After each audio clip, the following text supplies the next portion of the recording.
morning, everybody. I'm here to show you how I mix my medicine, which is for my central line here. It's about a 30-minute process if everything goes smoothly. So we're going to start by showing you what we need. All my supplies for this come monthly, and Jake will take you over to see the box that they send us from Credo with all of the stuff in it. We then take everything out and put it into the Ziploc bags. We have to mix every other day, so I mix on odd days, and this is today's bag. So we get out all those supplies and divvy it up so we already have everything we need, because we usually do it in the mornings. We have to do it in the mornings. So it's already ready to go. I don't have to go search for everything. So the first thing we do is I wipe down my tray with some sterile alcohol swabs. I'm just going to get some stuff out of the bag first, though, so that I can get to them. You know what? We're going to use these because we have so many sterile alcohol caps because everything has to be sterile the whole time. I have to have a garbage can right next to me, and because I just touched that, I'm going to use some hand sanitizer. You can come closer if you want so they can see that. Okay, so these are the little sterile pads. So you start at the center of the tray and work outwards. This is just to make sure that the surface you're using is clean.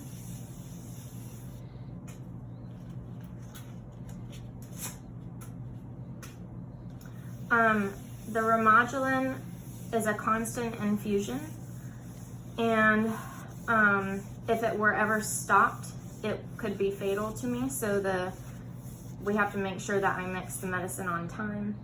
It has a 4-hour shelf life, so I just wiped down my tray. So now the next step is to put down this sterile drape, which just adds an extra layer of protection. The gloves make it a little hard to open.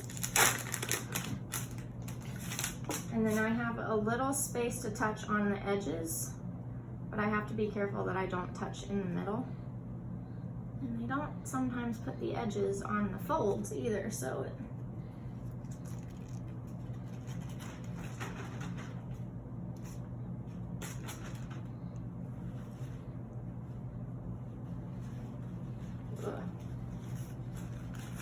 I like to leave a little extra on the left side because now I'm going to get out all my supplies and put it on the tray so it's ready to go. So this is our emergency bag, which is where we have to take this with us whenever we go somewhere in case something were to happen with Remodulin. Like I said, it can't ever be stopped because that could be deadly to me. So we have to make sure that everything we need is with us. So the only things I have to get out of the emergency bags are the actual Remodulin, which this is the actual medication, and we'll have to use the new box today. We have to keep this bag because it's the only thing that says my name on it. So if I were to ever travel in the airport, I would have to have this bag with me because it says my name and it says that this is all a prescribed drug. So now the rest of the emergency bag stuff is the same stuff that we have in our Ziploc bags, except we will need a knife later for tapping to get bubbles out of the syringes and the cassette. More like whacking. Yeah. And then we have a little coin, which he's hiding, that helps us open the cassette. And then the other thing we need is the pump. I just zipped my glove in there. All right, we have 2 pumps so that we can rotate them, and then if an emergency happened, we have a backup pump. Okay, so that is the Remodulin. Now I'm going to open everything else up, which I'm going to put on some more hand sanitizer. I leave that thing open because we use a lot of hand sanitizer during this process. So this is the small syringe that I will use to get out the Remodulin with.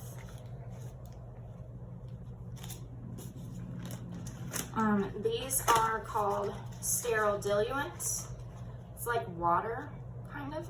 And it mixes with the medicine because the medicine is very powerful and it has to be increased, which is called titrating. It has to be titrated very slowly. This is a label that I'll use at the end, so I'm just gonna put it up at the top, and we reuse our Ziploc bags. We have the 2 syringes for the 2 sterile diluents. You have to make sure that you get these out with the, I don't know what this is called, the pump? I don't know. The pump side up, because the tip is sterile and it cannot touch anything. The depressor. So I have to be careful when I'm laying it down on the tray as well. I have no idea what that's called. I don't know either. You're so cute. And then the other one.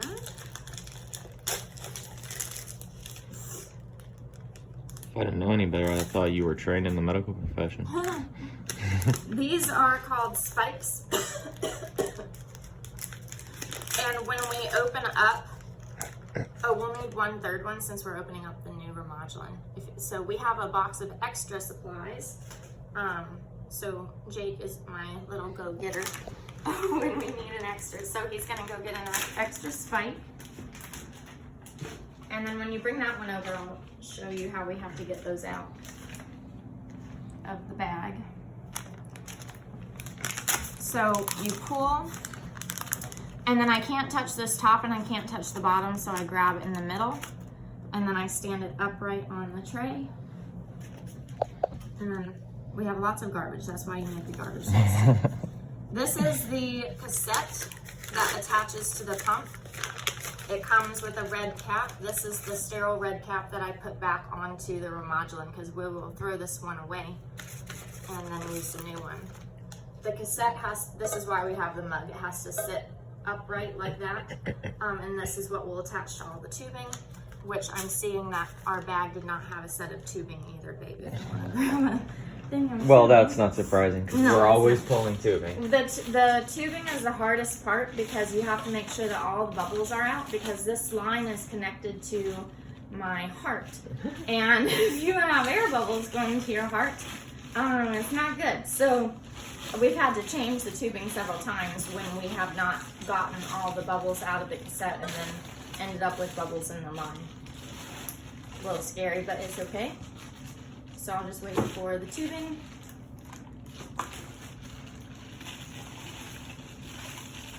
I'll be waiting a while. We might have to get it out of the new box, because I don't know if we have. We've used I so think many we've used it all. tubings, yeah. Alright, you guys are gonna come with me for a little bit, so I can't keep pacing on her. They sent us a ton of tubing this time, though. I know that. Just don't know where it is. Cassettes, sterile drapes. So this box just came. 5 One of our milliliter tasks later syringes. will be to divide everything up. This is dressing changes that are about to slide out. Batteries. I don't think they put the tubing on here, did they?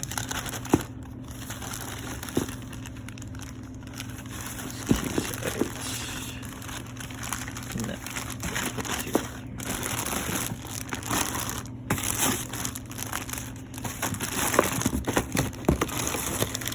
Hey, tubing! Let's see how many they sent.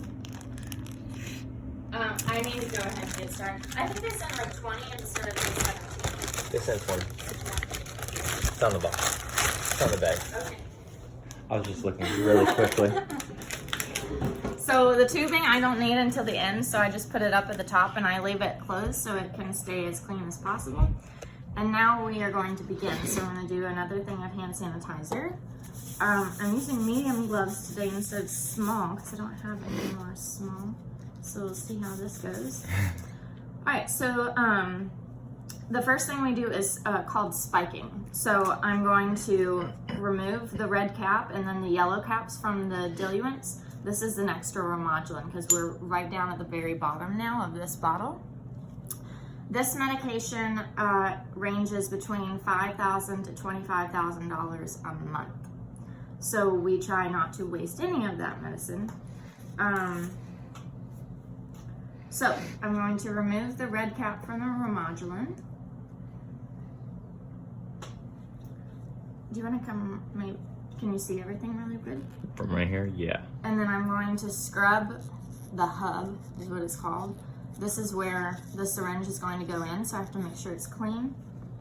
And then this is called tinting, where you open up the swab and lay it on top. So now it's covered while I open up everything else. So now I'm gonna move to the next Remodulin. I'm gonna do the same thing. This is a good angle. Okay, I'm gonna scrub before I put the spike on. The spike has a little bell that expands, so I have to hold the skinny neck and be careful not to touch the top while I'm holding it. So I'm scrubbing and now I'm tinting.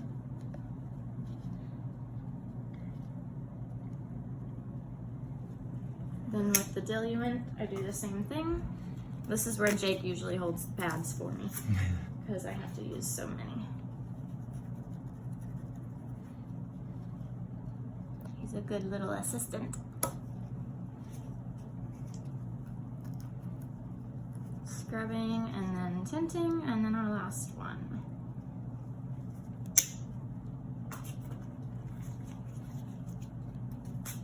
So I had to do this in the hospital while I was in the ICU. A lady had to come and train me. And I had 3 IVs in my arms. I had one in this hand, and then I had one here and one here.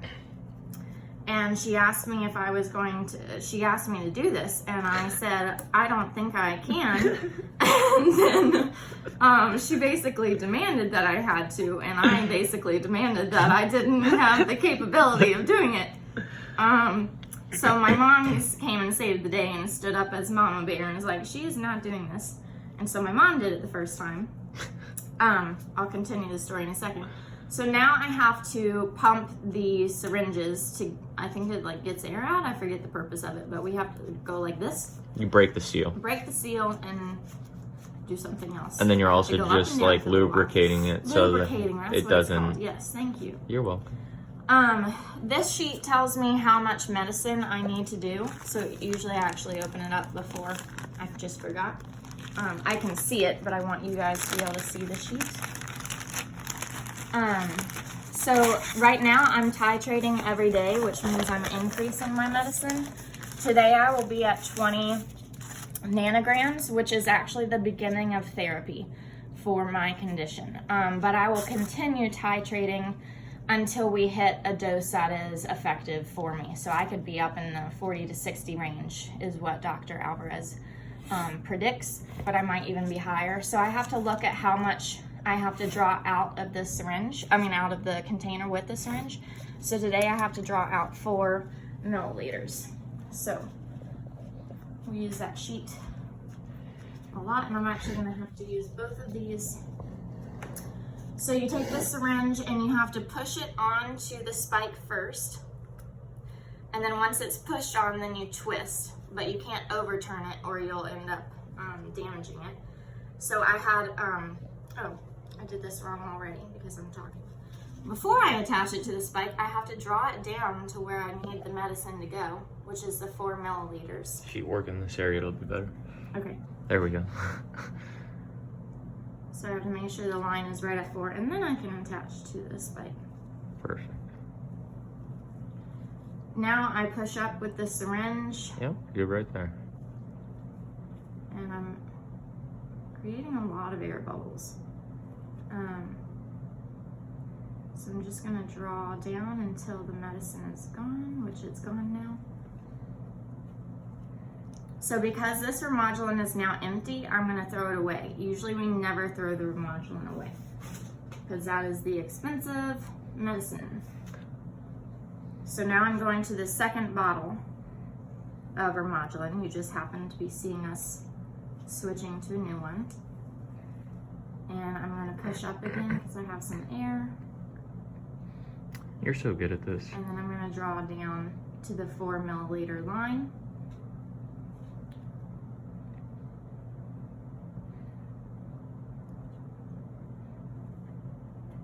It's wanting to go back up, so I'm just gonna let it do its thing for a second.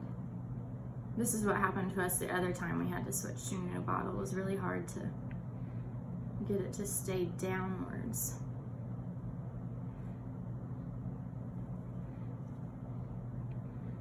If you draw to like 5 and then let it drift. It'll drift to where you want it to, I think. Yeah, I can try that. It's like rising fast. It's the reverse of what you do with the other syringe.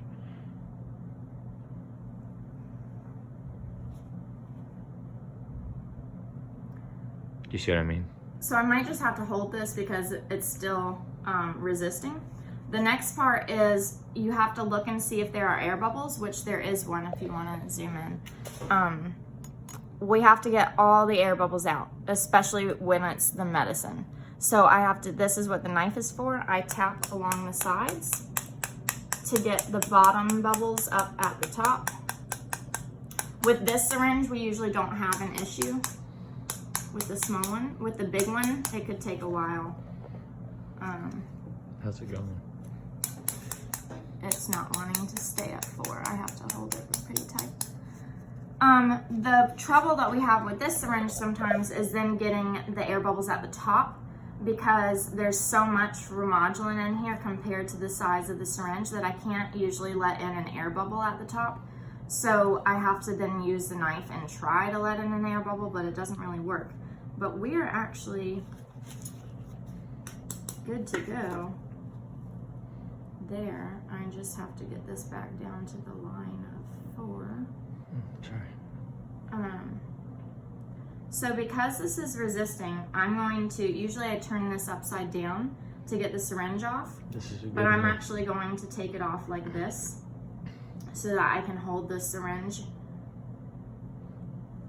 Now we keep the Remodulin, so I'm going to set it aside for a second. This is where we insert the medication. So I have to take off this little cap, which this is going to be interesting. You're doing a great job. This little purple thing cannot be touched at all. So I have to make sure that while I'm taking off that white cap, I'm being very careful to keep it sterile. Then I just twist it on. I'm still at 4. This is a clamp that is used to stop the line if you need it for anything. Right now it's open and I need it to be open, so I'm just gonna let it do its thing. And now I'm just gonna push the syringe so that the medicine goes inside the cassette. So did you feel, after you took it off, would it have pulled some? Yeah, it would. Nice. So now I clamp it so that nothing else goes in or out of the line.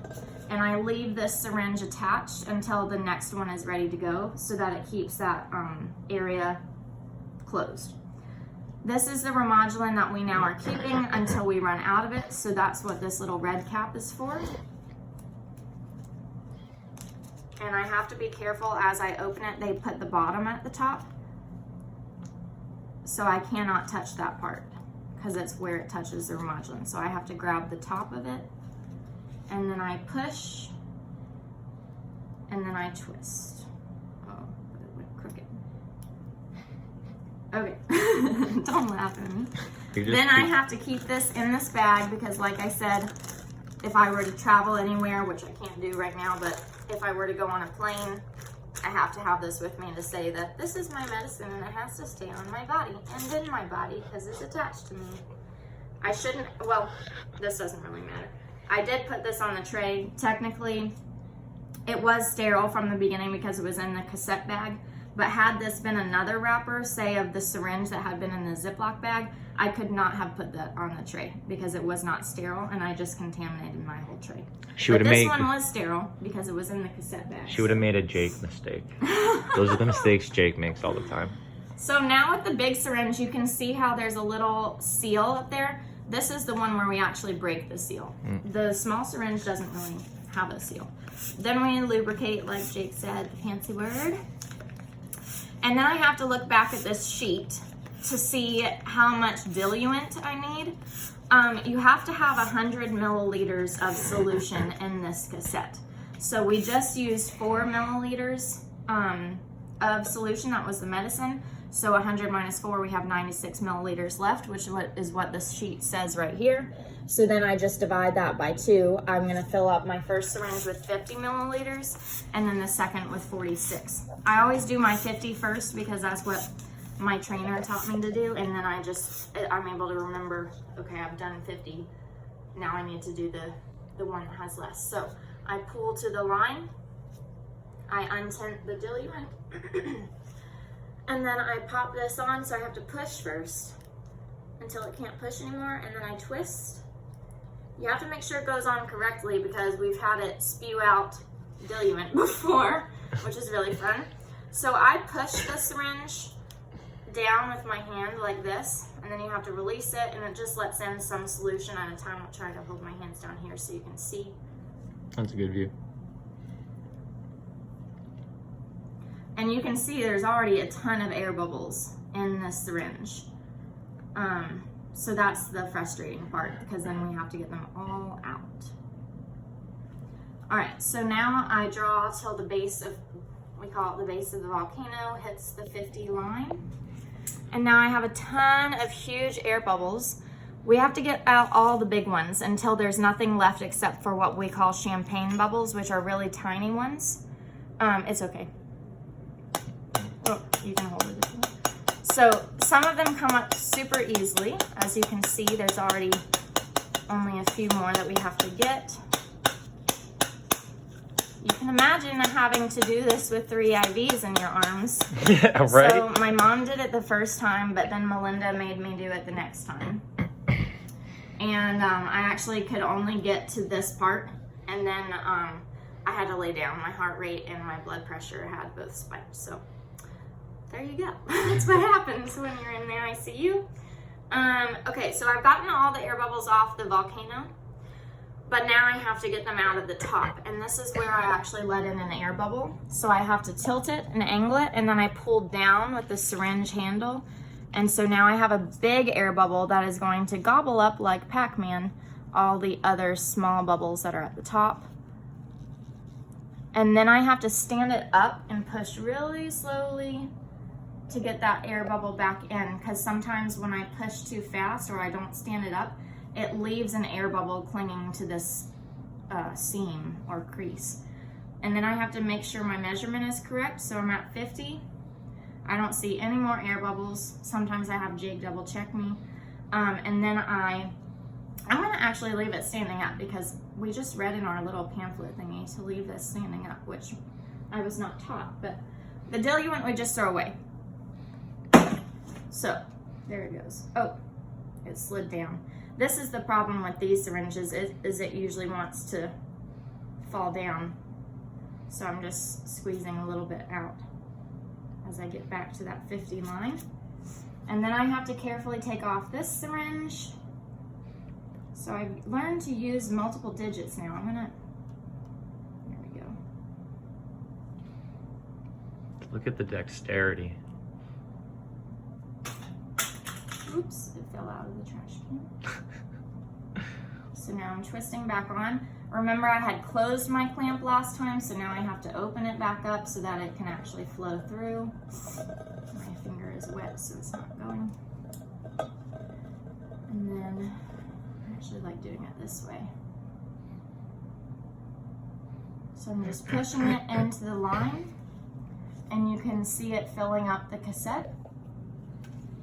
And then the fun part is the cassette has bubbles too. So we then have to get out. This is where Jade clamps for me. Okay, got it. It's a hard thing to do one man until you've done it quite a few times. So I'm gonna leave this tent on until I've broken the seal. So again, break. We just did the 50. So now I have to be careful that I only do 46 milliliters of this diluent. Just the pulling of the pump is hard to do, so I couldn't even do this part for a few weeks because I was so weak for a little while. Either Jake or my mom did this part. All right, so now I'm gonna draw down to 46, 45, 46. Then I'm gonna turn this guy over, throw away the sterile alcohol, pop him on, twist, and then you turn it over. And the same process as before.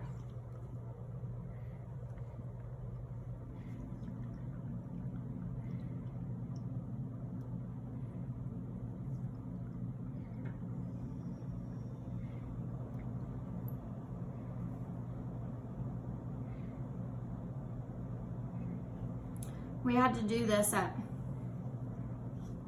7:30 yesterday, Christmas morning. Or not yesterday, the day before. That was fun. Because it falls on odd days.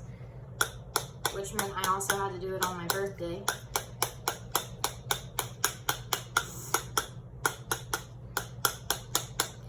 And things can go wrong with the mixing, so sometimes it can take up to an hour. We've had it take an hour and 15 before. But now we're much better. Now I'm much better at it, I should say. So we're able to go faster. Ooh, I have some along the side that I need to get there.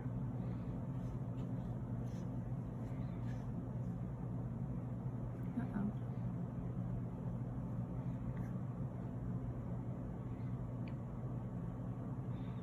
You can always go back to the knife too. Yeah. And I have to make sure I push back to 46 and then double check again that I don't have any bubbles. I do have one along the edge, but it's pretty small. So if I can't get it with my knife, I just let it go, because then we can get them out of the cassette. Hopefully. Hopefully. That part is my least favorite part. The favorite part is whacking the cassette. So now I'm gonna exchange the syringes. So I'm gonna take this one off. Now I have to be careful as I switch my hands. Did you see how I had to hold that so it didn't move, so I didn't touch it? Twist it on. Now I have to unclamp again. And then shoot it in there.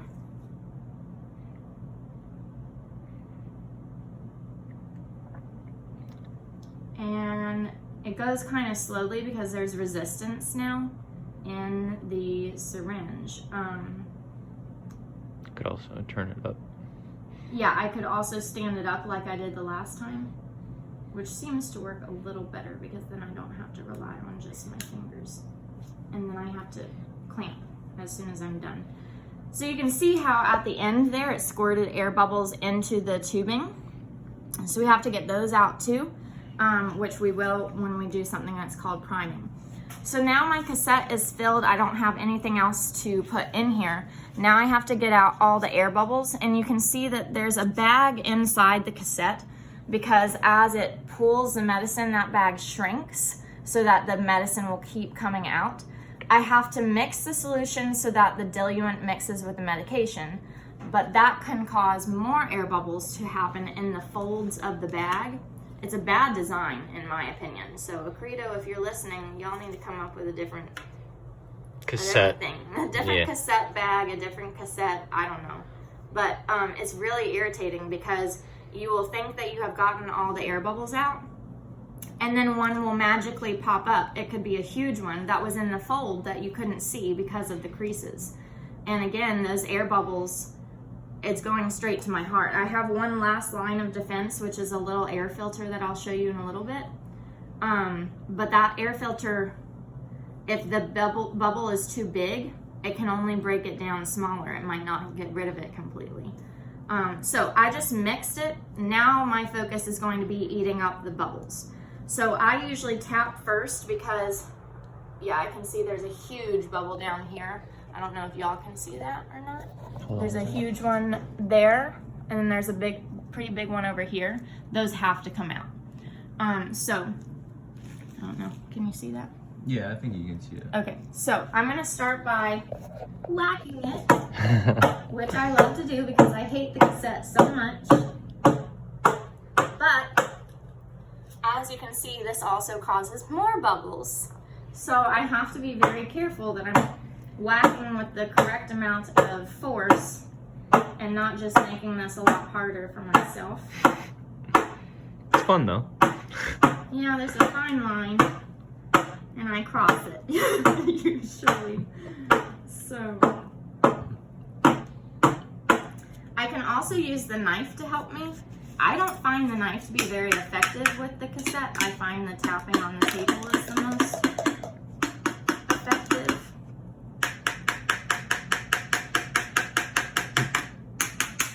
And this part can last quite a while. Yesterday, it probably took me 2 days ago, yeah, sorry. it probably took me about 6 minutes of tapping this cassette. There's one bubble just went up. I saw it rise. This is why you need good light, because you have to be able to look inside the creases to see if you're hiding any. But again, sometimes you can't see them because they're in the little folds, and it's just so irritating. Because you try so hard.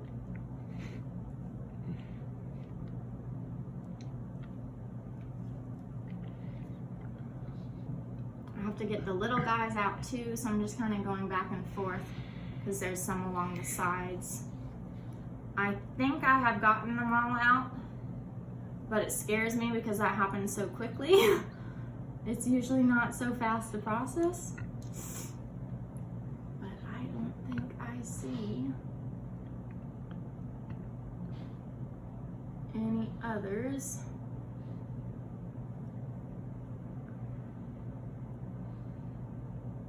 Okay, so I'm scared, but I'm gonna go for it.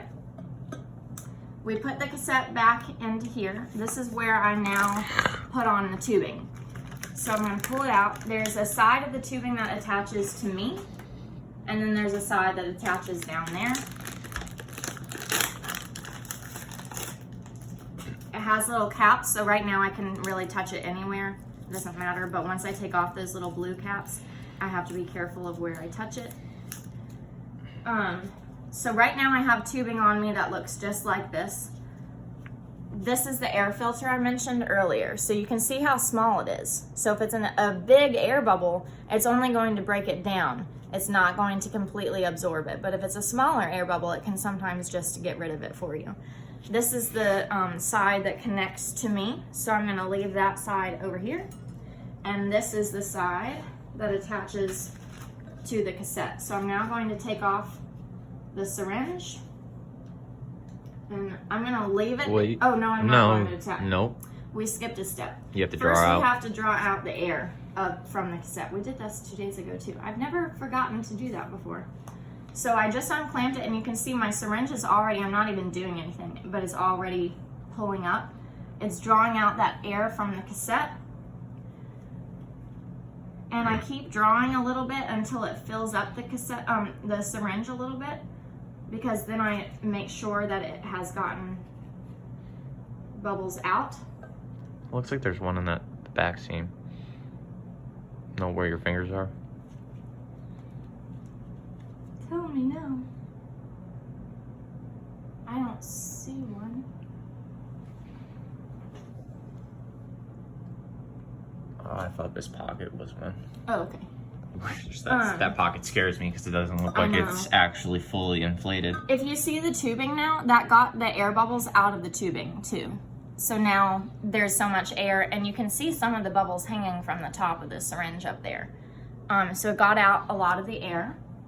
But that's usually when, if I missed a bubble, it usually rises at that point, and then I just want to whack it all over again.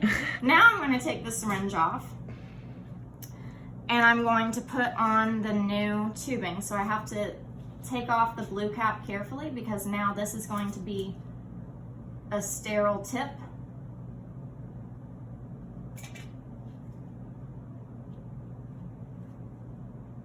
And then I connect it and twist.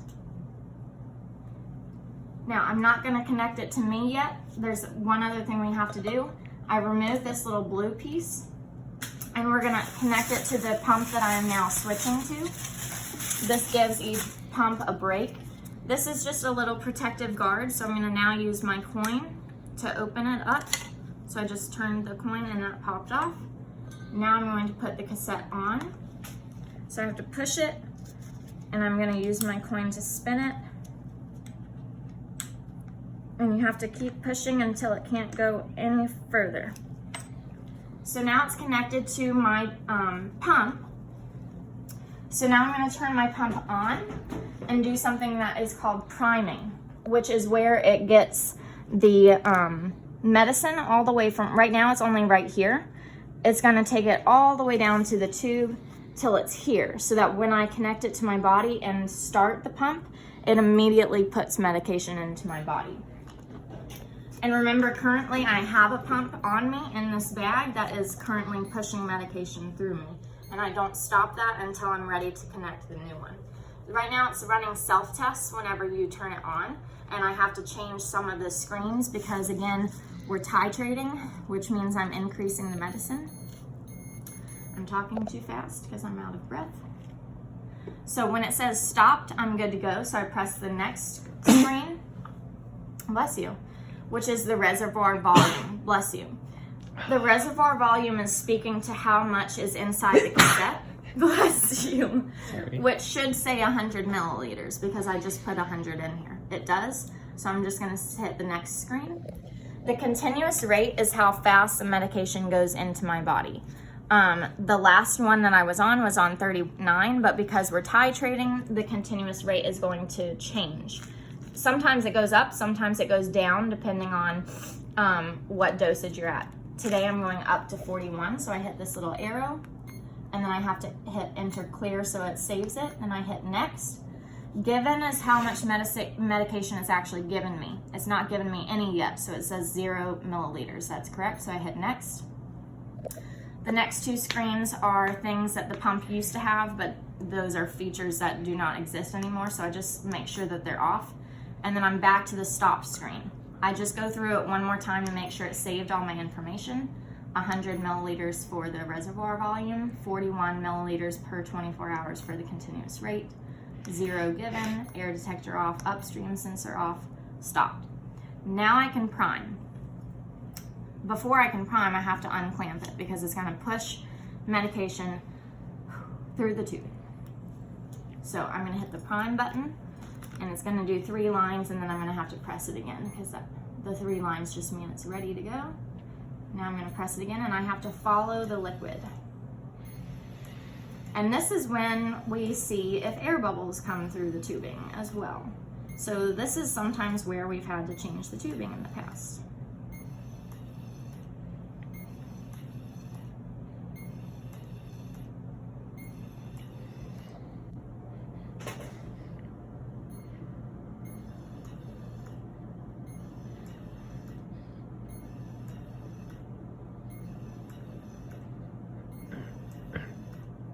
You have to keep going until it fills about 3/4 of that blue cap, which is there now. If I go past that, it is going to start overflowing. It'll just start leaking out. So now I've primed, I'm gonna hit the next button. I'm now ready to attach to myself. So this is where I have to be careful that I don't confuse the two lines. So I usually take this bag off of me and I get the pump out. So this is the current pump, and you can see the reservoir volume says there's only 17 milliliters left. And you can see how the cassette bag has shrunk as it's given me medication. And air bubbles appear as it gives medication. That's why it's so important you have to get out all the air bubbles before, because you're gonna end up with a lot anyway. So you're trying to decrease the amount as much as possible. So I'm gonna lay this right here. I cannot do anything with the new pump until I have stopped the old one. So there's 2 places that I have to clamp myself. If I don't clamp, it's connected to my heart, so blood would start coming out, which is just a normal thing. So I have a clamp up here. Is it though? Well, it's a normal for the line. So if you can see this clamp, this white one, I just have to press it in. And I'm actually supposed to press stop first because it does not like it when you clamp. It must not have. It didn't do the alarm that time.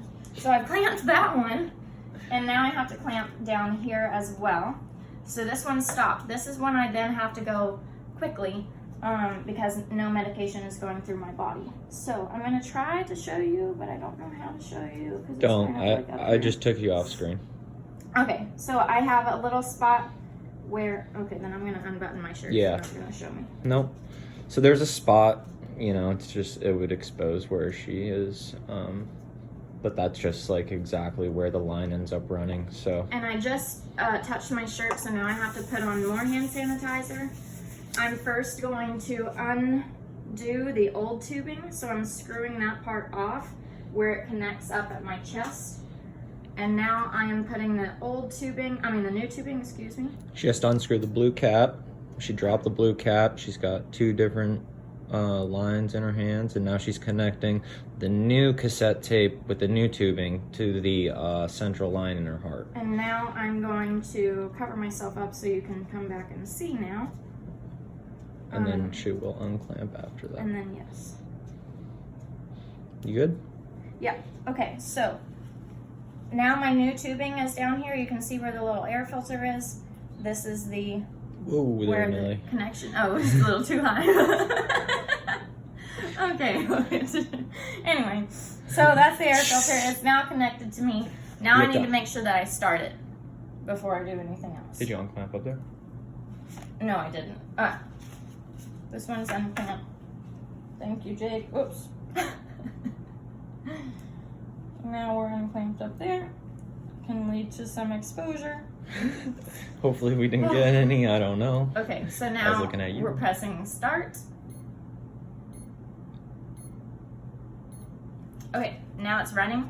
Now my reservoir volume says 98 because now some is out and through the tubing, so it's come out of the cassette. Everything's good. This is going. I'm now going to do my little label that I have to place on my cassette. If something were to happen to me and I were taken to the hospital, they would have to be told that this can't be stopped. Somebody apparently at St. Joseph's while I was in the ICU, I had a really bad night where things were not looking good for my life, and they wanted to stop the medicine. And they had called Dr. Alvarez to ask him if they could stop this because they thought that's why I was doing so poorly. And he said, "Are you crazy? You could kill her." So they have to know that this cannot be stopped for any reason. This also tells them what is happening inside of it. So it asks how many nanograms per milliliter, and this is where I have to look back at the sheet. I'm at 40,000. The date mixed is 12/27/2020. It is, I'm gonna say it was mixed at 8:57 a.m. I have to put my name.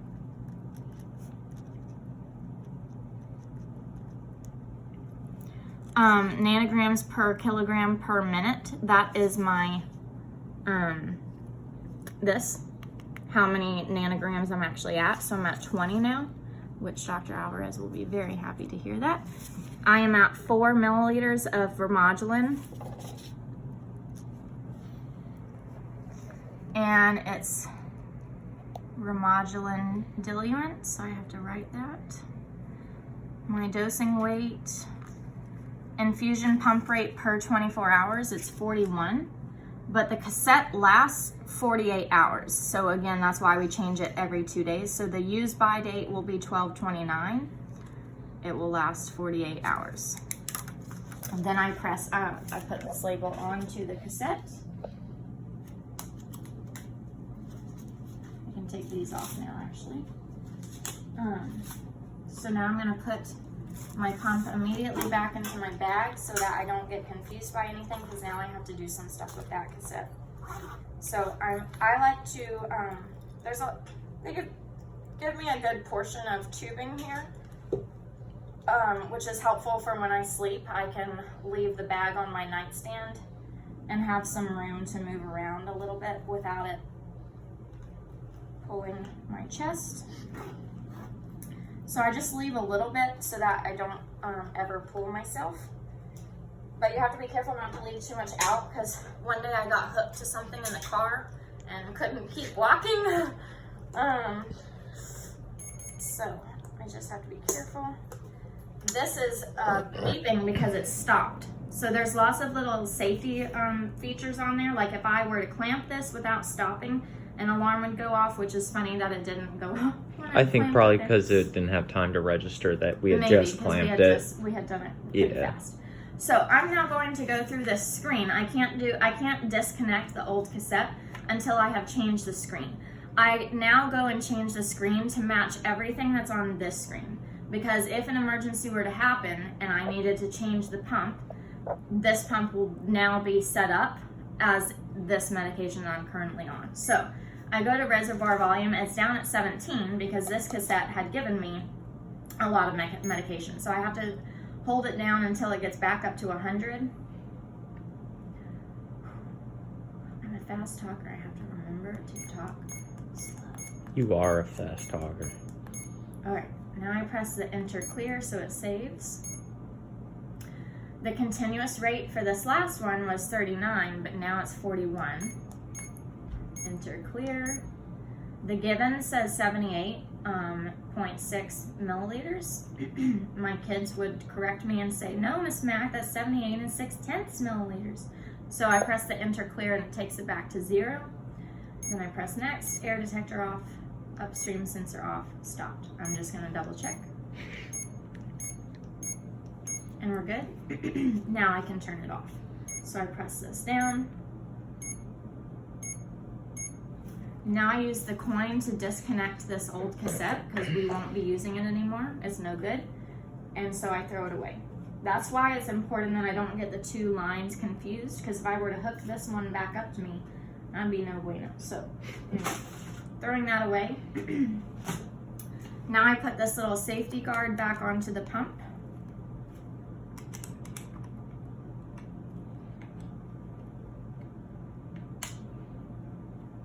And then the rest of the process is putting everything back where it was so that I know exactly where it is for next time.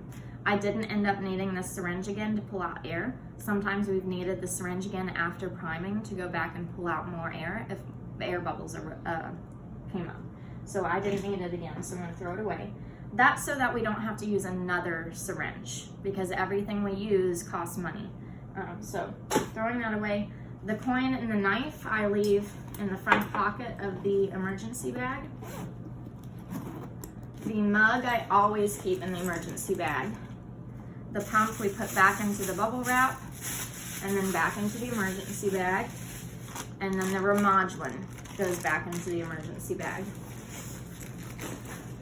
And then our little hand sanitizer goes into the pocket of the emergency bag. I can throw this drape away, but the tray and then these papers have to stay with the emergency bag. So we have to bring this with us too.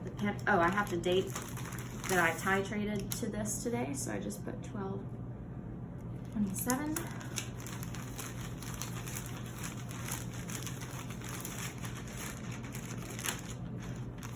I keep the pin in there.